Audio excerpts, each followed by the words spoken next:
Renato Gaúcho apresenta A Força do Amor.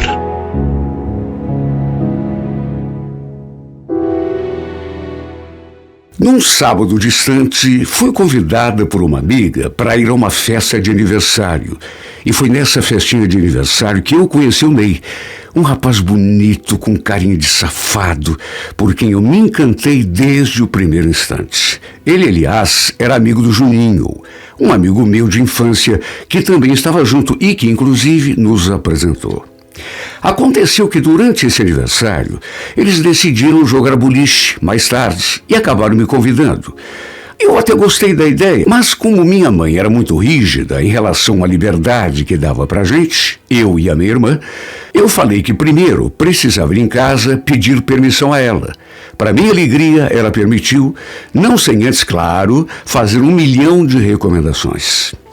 Fomos então os três, eu, o Ney e o Juninho, meu amigo de infância, até a casa da namorada dele, que não tinha ido ao aniversário porque trabalhava aos sábados e só voltaria depois das 6 horas. Quando chegamos, o Juninho entrou e eu fiquei ali fora, no portão, na companhia do Ney. Eu nessas alturas, na expectativa daquela noite, já que durante todo o trajeto, aquele moço com carinha de safado não tinha tirado os olhos de mim. E o fato é que nem deu tempo de pensar em nada, porque foi o Juninho entrar pelo portão e o Ney já vir pro meu lado com tudo, tentando me beijar. Quando eu me dei conta, já tinha acontecido. Naturalmente que me assustei. Mas o que é isso, Ney? A gente nem se conhece direito e você já vem me beijando? Com a mesma carinha de malandro, ele respondeu sorrindo. Ah, Cidinha, desculpa, mas é que não deu para resistir. Eu tô querendo fazer isso desde o primeiro momento em que coloquei os olhos em você, sabia? Acho que me apaixonei. Mas que se apaixonou o quê, cara? A gente nem se conhece. Pensa que eu sou boba? Seu aproveitador. Eu falei aquilo com cara de bravo e tudo, só que por dentro estava feliz. Tudo bem que ele tinha sido atrevido, tudo bem que a gente nem se conhecia, só que não dá para esconder. Eu também estava sonhando com aquele beijo. Sabe quando você conhece uma pessoa, mas percebe que aquela pessoinha vai mudar a tua vida? Foi a sensação que eu tive desde que coloquei os olhos no Ney. O fato é que desde esse dia em diante, nunca mais eu esqueci o Ney e aquele momento mágico. Quem se declarou apaixonado foi ele, mas quem se apaixonou de verdade fui eu. O Ney não tinha intenção nenhuma de se apegar a mim. Ele gostava mesmo de viver aventuras, ficar, como se diz. Não era o que eu queria, naturalmente, só que era isso ou nada. Além do mais, embora não fôssemos namorados oficialmente, estávamos sempre juntos praticamente o tempo todo. Eu fazia tudo por ele, com aquela esperança de que, com o tempo e a convivência, ele percebesse que eu era a menina certa para ele. Até que a minha mãe descobriu que a gente andava de caso e exigiu: eu quero que você me traga esse rapaz aqui em casa, Cida. Não é porque você não tem pai que ele vai se aproveitar de você não, viu? Quero saber o que ele tanto tá querendo com você, porque se for só para passar o tempo, vamos acabar com isso e é para já. Eu, ouvindo o que a minha mãe falava e conhecendo o Ney como conhecia, tentei tirar aquela ideia da cabeça dela. Pelo amor de Deus, mãe, que coisa mais antiga. Será que a senhora não percebe que já não existe mais essa coisa de levar namorado para conhecer a família? Além do mais, eu nem sei se eu gosto do Ney para valer. Deixa eu ter certeza primeiro que aí eu trago ele para falar com a senhora. Só que a minha mãe não era boba, ela me conhecia. Não gosta? Largue mão de ser mentirosa, Cida. Ou você acha que eu não notei que você vive suspirando pelos cantos desde que conheceu esse tal de Ney? Que suspirando, mãe, que exagero. A senhora anda assistindo muita novela, sabia? Eu tentei negar. Só que é aquela coisa, né? Mãe é mãe, e mãe sabe, tem experiência. E depois, nem precisava ser minha mãe para perceber. Eu realmente estava apaixonado por ele.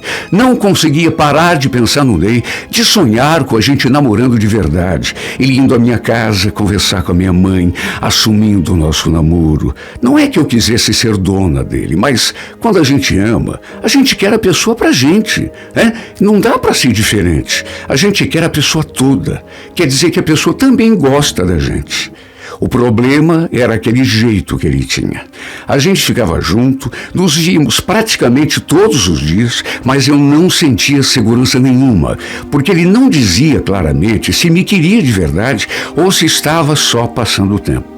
Às vezes, eu me sentia tão insegura que chegava a pensar em terminar tudo, embora não fosse o que lá no fundo eu queria. Nessas horas, eu tentava conversar com ele, entrar no entendimento. Ney, o que você sente por mim?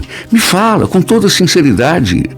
Ele então me olhava com aquela carinha de safado que me derretia toda por dentro e falava daquele jeito que só ele sabia falar. E você ainda pergunta, Cida? Eu te amo, garota. Sou louco por você. Então me deixa eu te levar em casa para minha mãe parar de me torrar a paciência. Aí você vai lá, conversa com ela, fala que gosta de mim e assume o nosso namoro. O que custa? Ô, Cidinha, para que isso? Você não acredita em mim quando eu falo que te amo? É que eu gosto de me sentir livre. Não me amarro nesse papo aí de conhecer família, conhecer a mãe, sabe? E depois tem outra. Amor é uma coisa espontânea, que a gente sente ou que não sente. No nosso caso, eu sinto, você sabe disso. Então, para que complicar? Eu ainda tentava argumentar, só que não tinha jeito. Ele desconversava e acabava encerrando o assunto. Eu ficava triste por um lado, só que por outro, ao mesmo tempo, sentia que ele estava falando a verdade. A sinceridade que eu sentia quando ele falava que gostava de mim me passava segurança, porque dava para ver que ele estava sendo sincero. Não estava tudo perfeito, do jeito que eu sonhava, mas fazer o quê? De um modo ou de outro, eu tinha sempre aquela esperança de que era só questão de tempo. Mas dia menos dia, ele ia perceber que era eu a pessoa certa para ele e assumiria para valer o nosso namoro. O problema era a pressão da minha mãe. Ela simplesmente não tinha outro assunto. Era eu entrar em casa para ela já vir com tudo para cima de mim. Quando que você vai me trazer esse Ney para falar comigo, Cida? Será que eu vou ter de descobrir onde esse cara mora e ir lá falar com ele? Para de me pressionar, mãe, pelo amor de Deus. Te pressionar? Pare você de bancar irresponsável. Será que você não se dá conta do risco que está correndo, Cida? E se esse cara te engravida, como é que fica? Você é uma criança, nem emprego tem. Ele, naturalmente, vai picar a mula. Quer dizer, vai sobrar para quem? Para mim, né? A cada dia que passava, eu me sentia mais contra a parede. Não queria admitir, mas sabia que, no fundo, minha mãe tinha razão. Até que algumas semanas depois, comecei a sentir umas coisas diferentes, fiquei desconfiada, fui ao médico, fiz exame e aconteceu aquilo que, na verdade, já era de se esperar. Até porque já fazia 2 meses que a gente transava. Eu estava esperando um filho. As previsões da minha mãe haviam se confirmado. Minha primeira reação, claro, foi de desespero total. Imagine, eu com 16 anos, grávida, esperando um filho de um cara que se dizia apaixonado por mim, mas sequer me assumia como sua namorada. Meu Deus, que situação! A minha mãe ia me matar. Aliás, não era por falta de aviso. Tinha acontecido tudo do jeitinho que ela tinha previsto. E agora? O que eu faço? Num primeiro momento, no meio daquela sensação de desespero, cheguei a pensar até em tirar a criança. Eu me senti tão perdida, tão sem saída, que até isso cheguei a cogitar. Até que percebi que aquele não era o caminho. O caminho era contar para o Ney. Ele precisava saber se era uma situação difícil, que não devia ter acontecido. Havia 2 responsáveis por ela, não apenas um. Ele também tinha sua parcela de culpa, se é que se pode usar um termo assim, numa situação dessas, né? Ele naturalmente ficaria possesso comigo. É claro que não ia querer assumir a criança, nem o nosso namoro ele queria assumir, imagine então um filho. Só que de um jeito ou de outro, ele precisava saber. Era muito peso para mim. Quando lhe dei a notícia, ele fez a cara que eu já esperava. Grávida? Você só pode estar brincando. Bem que eu queria estar brincando. Tô grávida mesmo, Ney. Tô esperando um filho teu. Sabe, eu falei aquilo e fiquei à espera do que viria. Amava o Ney com todas as forças do meu coração. Era louca por ele, mas apesar de ter só 16 anos, eu sabia que a minha mãe tinha razão quando dizia que eu era uma irresponsável. Era mesmo, alimentando um relacionamento sem futuro, me dedicando de corpo e de alma a alguém que tinha deixado claro desde o começo que não queria compromisso. Na verdade, contei a ele da gravidez por desencargo de consciência, já antevendo que provavelmente ele iria tirar o corpo fora. Por isso dei a notícia e fiquei ali à espera da minha sentença de morte. Quando ele falou aquela frase, senti todo o meu corpo estremecer. Bom, Cida, a gente vai precisar dar um jeito nisso então, né? Dar um jeito? Mas o que você está querendo dizer com isso? Não, pode esquecer. Meu filho, eu não vou tirar. Se você não quiser assumir a sua responsabilidade de pai, tudo bem. Eu crio o meu filho sozinha, viu? Mas quem que tá falando em tirar, Cida? Você ficou louca? Eu só tô dizendo que se você engravidou, acho que chegou a hora da gente se casar, morar junto, sei lá. Casar? Mas você tá falando sério? Claro que eu estou falando sério, Cida. Imagine se eu ia brincar com um assunto desses. Aliás, eu sempre sonhei com um filho, sabia? Só tem uma condição. Eu quero um menino e quero que tenha o meu nome, Ney Júnior. É isso aí, Neyzinho. Ah, meu Deus, que momento! Foi riso e lágrimas numa mesma cena. Foi a recompensa por todo aquele desespero, aquela ansiedade, aquela pressão de meses da minha mãe. Eu fiquei só imaginando a cara dela quando eu contasse que, além de estar esperando um filho, ela ia finalmente conhecer o genro. Isso foi num sábado. Ficou combinado que na segunda-feira ele iria até minha casa e então contaríamos juntos para minha mãe sobre a gravidez e a ideia de morar juntos, já que o domingo era sempre um dia corrido para ele, pela natureza do seu trabalho. Olha, não sei porquê, mas eu acordei com um pressentimento assim tão ruim. Acordei sentindo uma coisa tão estranha. Cheguei a pensar, será que mesmo sabendo que o Ney vai assumir o meu filho e quer morar comigo, a mãe vai dar o contra? De manhã bem cedo, acho que eram 8h30, eu ainda fui na padaria e no caminho encontrei o Ney, de moto, a caminho do restaurante onde ele trabalhava. Eles faziam serviço de buffet final de semana e também entregavam refeições a domicílio. Ele me deu um beijo e confirmou que no dia seguinte iria à minha casa conversar com a minha mãe. E eu então lhe contei que não tinha acordado bem. Sei lá, amor, eu tô sentindo assim uma coisa tão estranha, um aperto no peito, uma aflição. Ele ainda brincou comigo. Eu sei muito bem o que é. Você tá com medo que eu pique a mula, né? Eu sei que é isso. Ainda não tá acreditando que eu vou lá conversar com a tua mãe. É ou não é? O fato é que nesse domingo, lá no buffet, haveria um almoço promovido por uma família que estava comemorando a passagem de uma moça no vestibular de medicina. No fim do almoço, acabou acontecendo uma discussão. O pai da moça, que era quem estava patrocinando a festa, queria que o almoço se prolongasse até mais tarde. Quem já alugou esse serviço sabe como é. Você aluga de 1h a tal hora, depois limpa tudo e prepara para o próximo cliente. O Hélio, cunhado do Ney, que era o dono do restaurante, explicou com toda a paciência para o homem que não era possível estender o horário, mas o cara, que inclusive já tinha bebido um pouco, não aceitou as explicações. Começou a levantar a voz, a xingar o Hélio, no que recebeu a ajuda do namorado da menina, que também já estava de cara cheia. Ouvindo aquela gritaria, o Ney saiu da cozinha e foi ver o que estava acontecendo. O Hélio, então, já nervoso, explicou. Acontece que o cidadão aqui alugou o buffet até as 3h. Já são 3h45 e ele não quer largar o osso. O cara não está querendo entender que a gente tem compromisso com outro cliente daqui a pouco.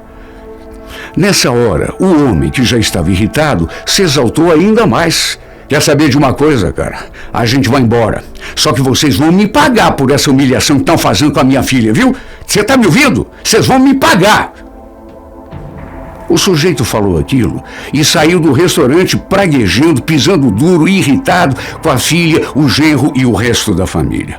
O fato é que no final da noite desse mesmo domingo, quando saía do restaurante, o Ney foi surpreendido por 3 homens que o aguardavam lá fora.